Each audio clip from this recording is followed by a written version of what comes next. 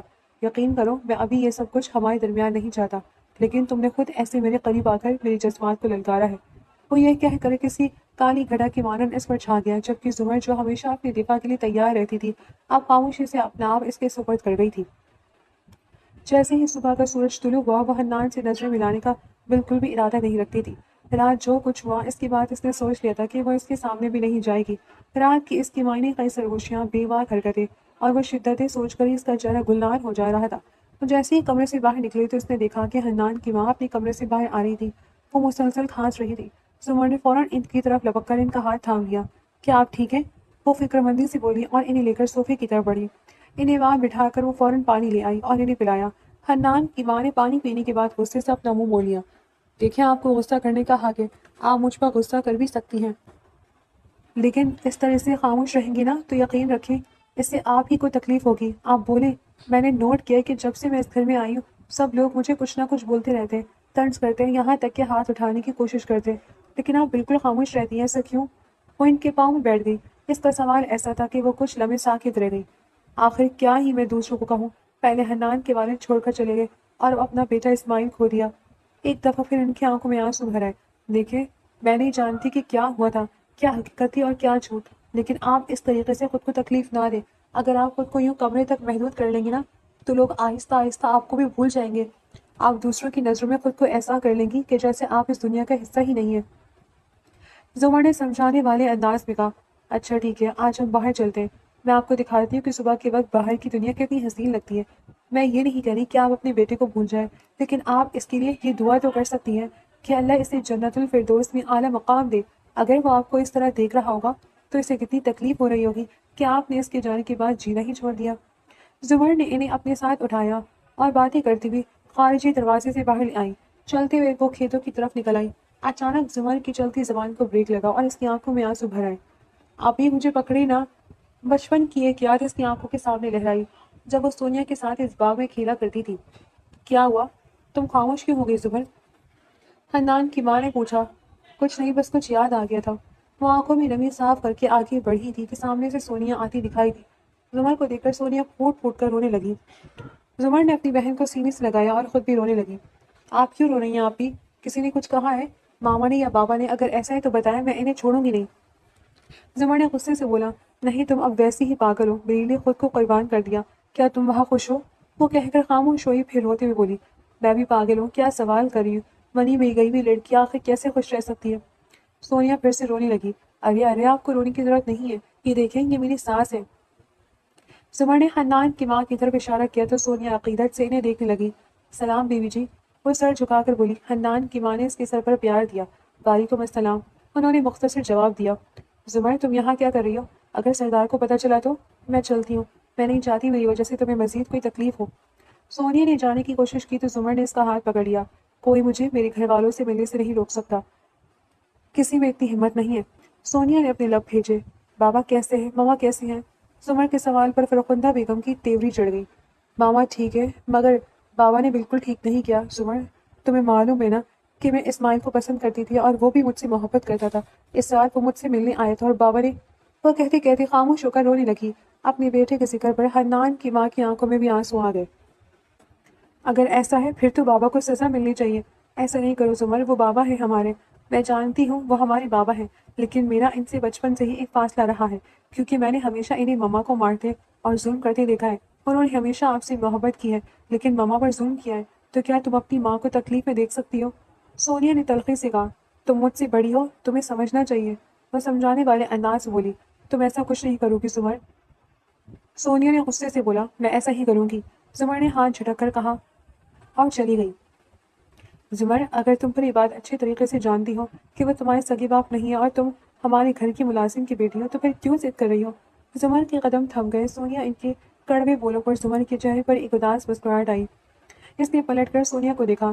یہ وہ حقیقت ہے جو میں کبھی قبول نہیں کرنا چاہتی تھی، مگر آج آپ نے میرے منہ پر حقیقت کا تماچا مار کر مجھے احساس دلا دیا کہ اپنے اور خون کے رشتے کیا ہوتے ہیں. وہ روتی بھی پلٹی اور اپنے آنسو صاف کرتی ہوئی حنان کی ماں کو ساتھ لیے وہاں سے نکل گئی. حنان کی ماں نے حیرت اور دکھ سے زمر کے چہرے کی طرف دیکھا جو اس وقت کسی ٹوٹے ہوئے آئینے کی طرح کرچی کرچی ہو رہا تھا. برسوں پہلے نور بی بی صرف ایک ملازمہ نہیں تھی بلکہ وہ اعلیٰ داد کی حوث کی وہ خاموش گواہ تھی جس کا وہ بوجھ زمر کو تاحیات اٹھانا تھا۔ زمر علی داد کی ہی سگی بیٹی تھی مگر وہ اس کی جائز بیوی سے نہیں بلکہ اس بیوہ ملازمہ نور بی بی کے وطن سے تھی جس کا اس دنیا میں کوئی نہ تھا۔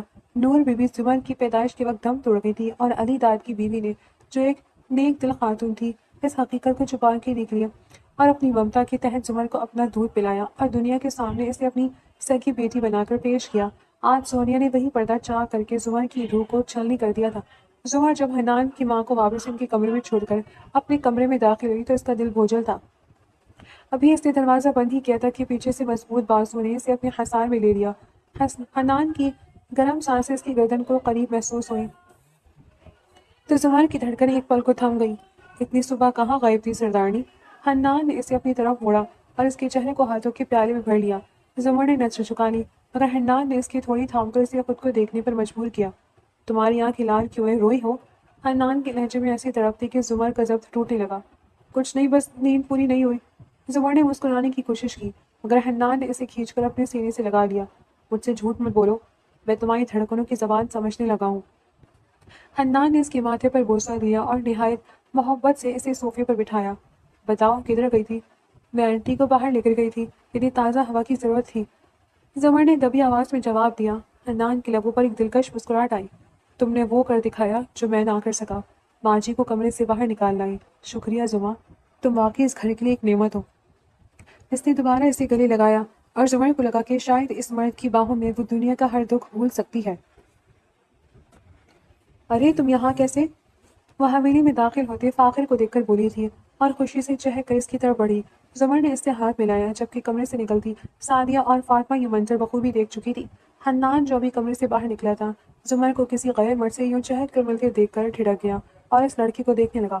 ہاں، تمہارے گھر والوں نے بتایا کہ انہوں نے تمہاری شادی کر دی ہے، سوچا یہاں آ کر تم سے مل لوں، تمہیں کوئی اعتراض تو نہیں؟ فاخر نے آس پاس حویلی کو دیکھتے ہوئے کہا۔ ارے مجھے کیوں اعتراض ہوگا، کوئی آؤ اندر آؤ، وہ کہتی ہوئی اسے اپنے ساتھ لے کر لاؤنج کی طرف بڑھی اور ملازم کو بلا کر اسے کچھ کھانے کے لیے لانے کا کہا۔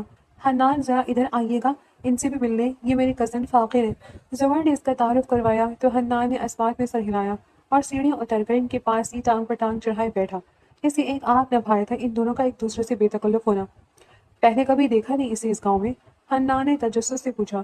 جی، یہ ملک سے باہر رہتے ہیں اور بہت ہی کم یہاں آیا کرتے ہیں، میں ان سے اکثر موبائل پر بات کرتی رہتی ہوں، لیکن جب سے یہاں آئی ہوں تو بات نہیں ہوئی تھی، شاید انہیں گھر سے ہی بتایا گیا ہے کہ میری شادی کر دی گئی ہے۔ وہ سر جھکا کر بولی تو حنان نے اسبات میں سر ہلایا۔ صحیح کہا انہوں نے، ہماری شادی ہو گئی ہے اور اب تم یہیں رہو گی۔ حنان کے لہجے میں ایک عجیب سی ملکیت تھی۔ اچھا، ویسے زمر میں کچھ دن تمہارے ساتھ رہنا چاہتا ہوں، بات تمہارے بنا گھر میں گھٹن ہو رہی ہے، فاخر نے کہا تو زمر نے اجازت طلب نظروں سے حنان کی طرف دیکھا۔ ٹھیک ہے، میں تمہارے لیے کمرہ سیٹ کروا دیتا ہوں۔ حنان یہ کہہ کر اٹھا اور حویلی کے خارجی دروازے کی طرف بڑھ گیا جبکہ زمر خوشی سے چہک اٹھی تھی۔ اب تم یہی رہنا فاخر، زمر نے اس کے ہاتھ پر دباؤ ڈال کر کہا تو وہ مسکرایا۔ فاخر اور زمر کی دوستی حویلی میں سب کے لیے تماشا بن گئی تھی۔ وہ دونوں بچپن کے ساتھی تھے، اس لیے ان کے درمیان کوئی پردہ یا جھجک نہ تھی۔ فاخر کا زمر کے کمرے میں بلا جھجک آنا، اس کے ساتھ بیٹھ کر پرانی باتیں کرنا اور زمر کا اس کے سامنے کھل کر ہنسنا حنان کے دل میں نشتر کی طرح چبھتا تھا۔ ایک رات حنان جب دیر سے گھر لوٹا تو کمرے کا منظر دیکھ کر اس کے قدم وہیں رک گئے۔ زمر اور فاخر بیڈ پر بیٹھے کسی بات پر قہقہے لگا رہے تھے۔ زمر نے حنان کو دیکھا تو مسکرا کر بولی، ارے حنان، آپ آ گئے، دیکھنا فاخر بتا رہے کہ بچپن میں ہم کیسے اسکول سے بھاگتے تھے۔ حنان نے ایک لفظ نہ بولا، اس کی نظریں فاخر پر جمی تھی جو نہایت اطمینان سے وہیں بیٹھا تھا۔ حنان نے اپنی مٹھیاں بھیجی، جبڑا سختی سے بند کیا اور بنا کچھ کہے کمرے سے باہر نکل گیا۔ اسے اپنی ہی بیوی کے کمرے میں اجنبی ہونے کا احساس پہلی بار ہوا تھا۔ میں چلتا ہوں، وہ فوراً اٹھا اور کمرے سے نکل گیا کیونکہ اسے احساس ہو گیا تھا کہ حنان کو برا لگا ہے۔ حنان اس کے جانے کے بعد واپس کمرے میں آیا تو بالکل نارمل تھا، مانو کچھ ہوا ہی نہ ہو۔ زمر سے وہ محبت سے ہی بات کر رہا تھا۔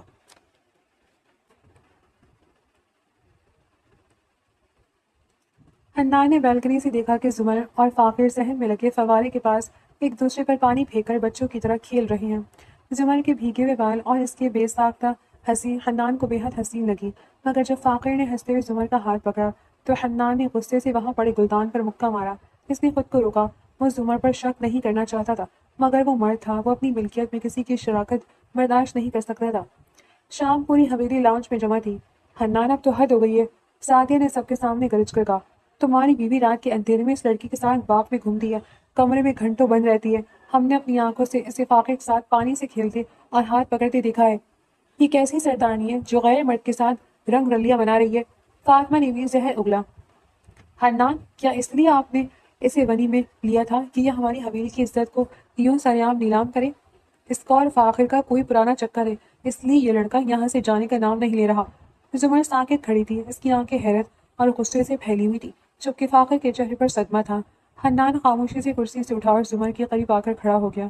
سب کو لگا کہ آج وہ زمر کو حویلی سے نکال دے گا، مگر حنان نے جو کیا اس نے سب کے ہوش اڑا دیے۔ بند کرو اپنی بکواس۔ حنان کی گرج خاموشی چھا گئی۔ اس نے زمر کا ہاتھ تھام کر اسے اپنے ساتھ لگایا۔ تمہیں کیا لگا کہ میں اندھا ہوں؟ میں نے وہ سب دیکھا جو تم لوگوں نے دیکھا، مگر میں نے وہ بھی دیکھا جو تم نے نہیں دیکھا۔ حنان نے سعدیہ کی طرف غصے سے دیکھا۔ جس گندگی کو تم چکر کہہ رہی ہے وہ میری بیوی کا بچپن ہے۔ اگر مجھے اس پر شک ہوتا تو میں پہلے دن سے ہی اسے یہاں سے نکال دیتا، لیکن میرا یقین تمہارے الزامات سے کہیں زیادہ مضبوط ہے۔ زمر نے اسے حیرت سے دیکھا تھا۔ وہ جو کبھی اس کے معاملے میں بولا نہیں تھا، اس کی بے عزتی ہوتی دیکھ کر خاموشی سے کھڑا ہو جایا کرتا تھا، آج بول رہا تھا۔ اگر میں ان دونوں کو خاموش تھا تو اس کا مطلب یہ ہرگز نہیں تھا کہ میں اپنی بیوی کی حفاظت نہیں کر سکتا یا میں اس کا دفاع نہیں کر سکتا۔ میں اگر خاموش تھا تو محض اس لیے کیونکہ شیرنی کو اپنا دفاع کرنے کے لیے کبھی شیر کی ضرورت نہیں پڑتی۔ اس نے ایک سرد نگاہ سعدیہ اور فاطمہ پر ڈالی اور پھر کھری کھری لہجے میں وارننگ دی، لہٰذا اگلی دفعہ میری بیوی کے بارے میں کچھ بھی بولنے سے پہلے سوچ لینا کہ تم حنان چودھری کی بیوی کے بارے میں بات کر رہی ہو۔ سعدیہ، تم اپنی ماں کا اور اپنا سامان باندھو، میں آج ہی تم لوگوں کو واپس شہر بھیجوا رہا ہوں۔ سعدیہ کے چہرے پر ہوائیاں اڑنے لگی، مگر حنان وہی نہیں رکا۔ اس نے رخ موڑ کر فاطمہ کی طرف دیکھا۔ اور فاطمہ، اگر تم نے دوبارہ ایسی کوئی حرکت کرنے کی کوشش کی تو یاد رکھنا کہ تمہیں اور چچی کو بھی اس حویلی سے نکالنے میں مجھے وقت نہیں لگے گا۔ وہ غصے سے کہتا ہوا فخر کی طرف متوجہ ہوا، جس کی آنکھوں میں زمر کے لیے ہمدردی اور حنان کے لیے ایک نیا احترام ابھر آیا تھا۔ فاخر آگے بڑھا، اس کی آنکھوں میں نمی تھی۔ حنان شاہ، آپ نے میرا مان رکھا۔ زمر میرے لیے میری سگی بہنوں سے بڑھ کر ہے۔ ان لوگوں کی سوچ اتنی غلیظ ہے کہ ایک پاک رشتے کو بھی بدنام کر دیا۔ اس نے زمر کے سر پر ہاتھ رکھا اور نہایت محبت سے اسے اپنے سینے سے لگا لیا، پھر اس کی پیشانی پر بوسہ دیتے ہوئے بولا، زمر، میں اب واپس جا رہا ہوں۔ میں نہیں چاہتا کہ میری وجہ سے تمہاری زندگی میں مزید زہر گھلے۔ تم خوش رہنا۔ فاخر کے جانے کے بعد زمر روتی ہوئی اپنے کمرے میں چلی گئی۔ حنان اس کے پیچھے گیا۔ زمر بیڈ پر بیٹھی سسکیاں لے رہی تھی۔ حنان نے اس کے پاس بیٹھ کر اسے اپنی باہوں میں سمیٹ لیا۔ مجھ پر یقین نہیں تھا؟ زمر نے روتے ہوئے پوچھا۔ شک کے بادل آئے تھے زمر، میں انسان ہوں، تمہاری اور اس کی قربت مجھے تکلیف دیتی تھی، مگر میں جانتا تھا کہ تم غلط نہیں ہو سکتی۔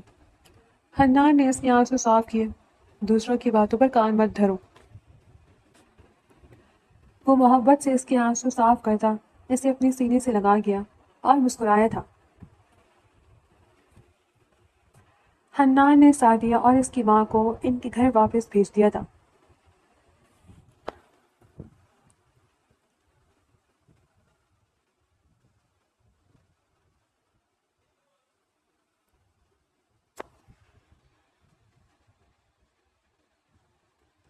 رات کی خاموشی میں زمر بالکنی میں کھڑی چاند کو تک رہی تھی جب حنان دبے قدموں اس کے پیچھے آیا۔ اس نے زمر کے کندھوں پر اپنی شال ڈالی اور اسے اپنے حصار میں لے لیا۔ ابھی تک وہی سوچ رہی ہو؟ حنان نے اس کے کان میں سرگوشی کی۔ زمر نے ایک گہرا سانس لیا۔ حنان، مجھے ہمیشہ لگتا تھا کہ میں اس دنیا میں اکیلی ہوں، لیکن آپ نے آج سب کے سامنے میرا ہاتھ تھام کر مجھے جینا سکھا دیا ہے۔ حنان نے اسے اپنی طرف موڑا، اس کی آنکھوں میں محبت کا ایک نیا خمار تھا۔ زمر، میں نے تمہیں ونی میں اس لیے نہیں مانگا تھا کہ تم پر ظلم کروں، لیکن آپ نے آج سب کے سامنے میرا ہاتھ تھام کر مجھے جینا سکھا دیا ہے۔ حنان نے اسے اپنی طرف موڑا، اس کی آنکھوں میں محبت کا ایک نیا خمار تھا۔ زمر، میں نے تمہیں ونی میں اس لیے نہیں مانگا کہ تم پر ظلم کروں، بلکہ اس لیے کہ تمہاری وہ آنکھ مجھے بھا گئی تھی۔ تم میری شیرنی ہو، اور شیرنی کو زنجیروں کی نہیں، ایک ایسے جنگل کی ضرورت ہوتی ہے جہاں وہ راج کر سکے، اور یہ حویلی، یہ دل، سب تمہارا راج ہے۔ زمر نے حنان کے سینے پر سر رکھ دیا اور پہلی بار اسے سکون کا احساس ہوا۔ حنان نے اس کے ماتھے پر بوسہ دیا اور مسکرایا۔ سردارنی صاحبہ، اب آپ کا حکم چلے گا یا میں کچھ غرض کر سکتا ہوں؟ زمر کے لبوں پر ایک شرارتی مسکراہٹ آئی۔ فی الحال تو سردار صاحب آپ صرف خاموشی سے میرے ساتھ اس چاندنی کا لطف اٹھائیں۔